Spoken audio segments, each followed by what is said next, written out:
Today, we're going to settle one of the most heated debates in nutrition.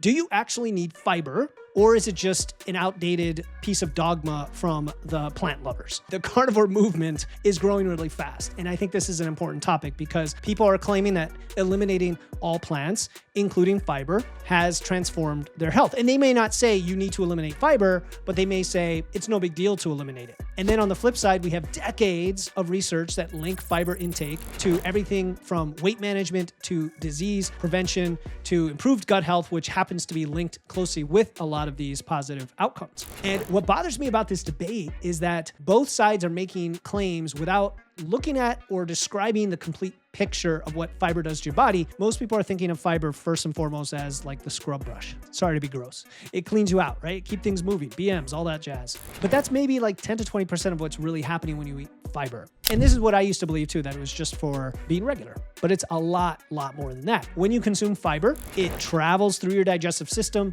unchanged until it reaches your colon. And then something remarkable, something fascinating happens. The bacteria there that are living in your gut, and you have trillions of bacteria, they use that fiber as fuel to produce compounds. Those compounds are short chain fatty acids. And these aren't just waste products, right? People say, oh, they're waste products of your digestion. They are molecules that go into your bloodstream. They travel throughout your body and they have an impact on your inflammation, on your immune function, even on how your muscle tissue responds to protein. Fiber intake can potentially affect your muscle building, but what's really happening is that you're eliminating the immediate symptoms, but you're not addressing the underlying cause. How do I know this? Well, I know this because I've worked with so many clients to reintroduce fiber-containing foods and carbs without the issues recurring. You cannot use an anecdote to prove a claim, but you can use an anecdote to disprove a claim. So let's talk about your gut bacteria. They start starving without their fiber fuel, and the beneficial species that produce, for example, anti-inflammatory compounds start to die off, and they get replaced by bacteria that do thrive in low fiber environments. Those tend to be more inflammatory and less beneficial. But again, it takes quite a while for this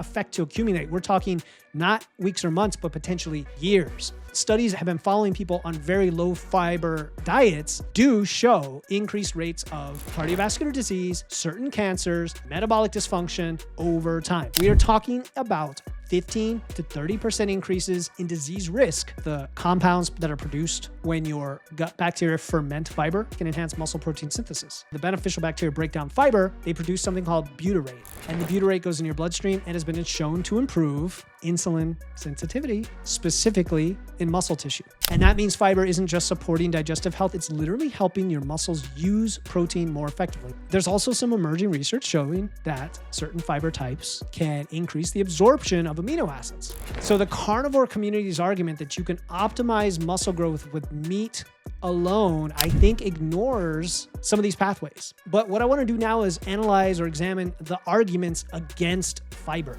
The first claim is that fiber isn't essential, meaning you don't have to consume it to survive, and there's no RDA. Yeah, it's technically true. You know what else? Carbs technically aren't essential. And yet we know there are massive benefits of carbs. And so just because they're not essential or there's not an RDA for it, doesn't mean that it is not extremely beneficial and almost necessary to have a really solid approach to your nutrition and your health. The second claim is that fiber causes digestive problems. Well, sometimes it does, especially if you increase it too quickly, or if you have underlying gut issues, or if you find certain foods that happen to have fiber inflammatory.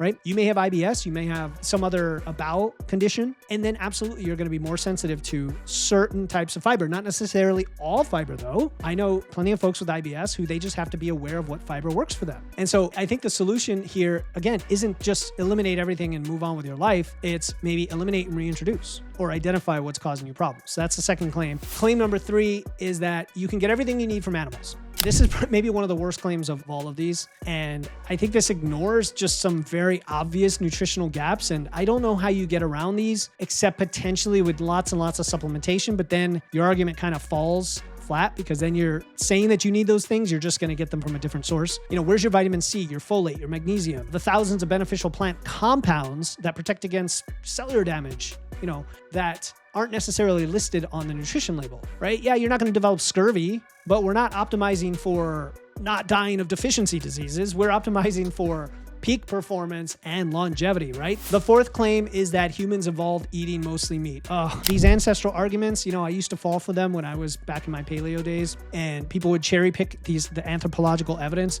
It doesn't support it. Our ancestors were opportunists. They ate whatever was available. And that includes significant amounts of plant matter in most environments. Just like there's no plant-only environments. I did that episode on the Blue Zone hoax and how just about every society on the planet eats a diverse diet based on what's available to them. Some may eat a lot of honey. Some may eat a lot of goat's milk. It really depends. And what we evolved eating isn't necessarily optimal for modern life and modern goals. Or else, you know what? You probably wouldn't be eating nearly the amount of protein you need. So if you look at large long-term studies involving millions of people, there is a pattern, and that is that higher fiber intake is consistently associated with lower rates of chronic disease, with better weight management, with longer lifespan. If we want to talk about specific studies, there's a 2019 meta-analysis in The Lancet.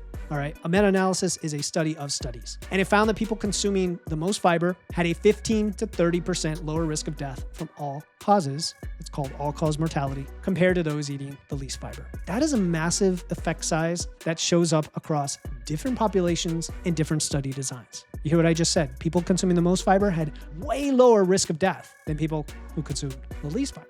And what's most important is that the amount isn't that much. It doesn't mean you need to eat 50 grams of fiber daily. It means that most people are going to benefit from adequate fiber intake. What is adequate? Well, because there's no RDA, as the carnivore people will tell you, we've had to extract this from research comparing these different levels. It suggests that it's around 25 to 40 grams. And I've used a formula before, 14 grams for every 1,000 calories you eat. And now I tend to simplify. I say, look, if you're a woman, go for 25. If you're a man, go for 35. You'll be golden. If you're higher than that, great. No big deal. There is such a thing as potentially too high, digestively or hunger-wise. You might not even be able to eat enough, things like that. But for the vast majority of people, their fiber's probably too low. So what's really the point of this whole thing? The point here is not to choose extremes of anything, even how much fiber you eat. It's to optimize it for you. Look at your situation. Just don't be extreme. Don't restrict unnecessarily. Your gut bacteria have been waiting millions of years for you to feed them properly. They're way older than us. Don't starve those little buggers. They need to eat.